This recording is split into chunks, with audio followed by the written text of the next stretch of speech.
Hello, hello mga bossing! Kayo po ba mga bossing ko isa sa mga nangangarap na manalo ng limpak-limpak na salapi? Siyempre, lahat po ay may gusto po niyan mga bossing. Paano natin to makakamtan?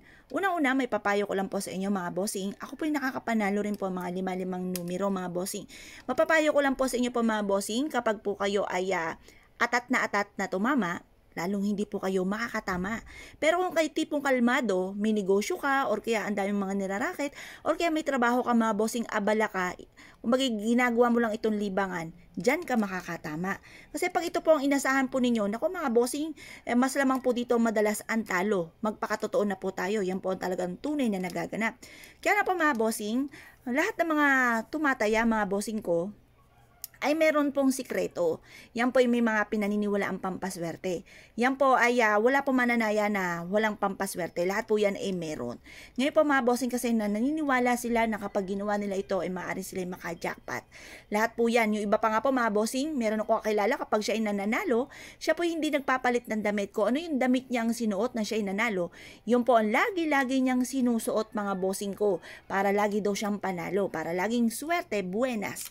Para nagtitinda ka mga bossing. Kapag nagtitinda, tapos malaki ang benta mo ng araw na yon, yun daw ang lagi mong susutin. Kasi swerte yung damit na yon mga bossing. Ngayon pa mga bossing kasi ang mga taong mahilig sa mga pampaswerte, lagi may mga meaning po yan mga bossing. Kaya mas mainam, makisunod na rin po tayo. Wala naman po masama dyan mga bossing. Ito pa mga bossing ko, ang aking po mga numero mga bossing.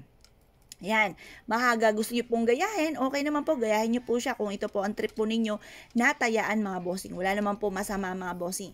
Ngayon pa mga bossing, ito naman po ang isa sa mga sikreto at proven na napakaswerte ng ating pong bawang mga bossing. Kasi ang bawang mga bossing ko ay isa sa mga pinakamabisang pantaboy ng kamalasan at pang-attract ng swerte. Proven po ito. Favorite ko po ito mga bossing. Tapos, kailangan din po natin mga bossing ko ng brown na papel mga bossing or brown envelope mga bossing. Alam niyo po ba ang kulay ng brown ay sumisimbolo ng pera? Kaya sabi nga po nila kapag may butterfly na dumapo sa inyo na kulay brown, yun daw po i-claim nyo na ang swerte dahil may swerte na darating. Totoo po yan mga bossing.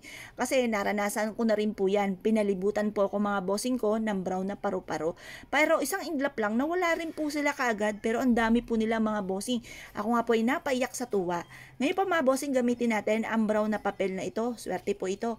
Susulat po natin dito mga bossing ko ang numero na paborito natin or yung lagi nating tinatayaan. Ngayon po mga bossing, eto, gagayahin ko lang po ito. Ano po ba itong numerong ito? Eto pa mga bossing ko ay 5. 5. Pagkatapos, sunod po niyan 20. Sumunod po niyan 31 at sumunod po ay 40. Sumunod po nito ay 47 at sumunod po ay 50. Yan po ang aking numero na tinayaan mga bossing. Wala lang, naisipan ko lang po itong numerong ito at meron ding iba dyan, lucky pick lamang. Ngayon pa mga bossing, sulat po natin dito, mananalo na ako ng jackpot. Mananalo na ako ng jackpot. Ngayon po mga bossing, ito po ilalagay po natin itong ating tinayaan mga bossing. Siya, lagay na po natin itong ticket na ito. Yan, tapos positive lamang habang ito po ay ginagawa ninyo mga bossing. Sabi nyo, mananalo na ako ng jackpot. Simula na ito ng tagumpay sa buhay. Mananalo na ako ng jackpot, mananalo na ako ng jackpot. Positive lang mga bossing. Yayaman na ako at magiging matagumpay. Yan. Ngayon pa mga bossing, pagtapos nyo po itong ilagay, siya, ito na ang ating magic bawang. Lagay nyo na po dito mga bossing. At ito ay ilalagay nyo sa mataas na lugar. Kasi ako po mga bossing, pag tumataya ako, good for 1 week. Tapos, inilalagay ko to sa mataas na lugar. Ngayon po mga bossing, i-mindset nyo na simula na ito ng tagumpay sa buhay.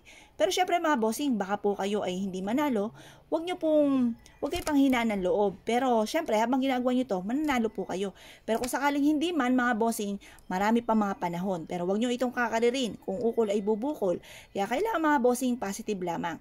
Huwag kayong mawawalan ng pag-asa sa buhay. May mga pagkakataon na hindi ka makaka-jackpot, pero sa mga ibang bagay ka naman makaka-jackpot. Maaring sa negosyo, sa inyong trabaho, or kung ano man po yung mga pinagkakabalahan nyo sa buhay. Basta positive lamang, sabi nyo po, yayaman kayo at magiging matagumpay at matutupad po yan at sasabayin natin ng sipag at tiyaga. Good luck pa mga bossing!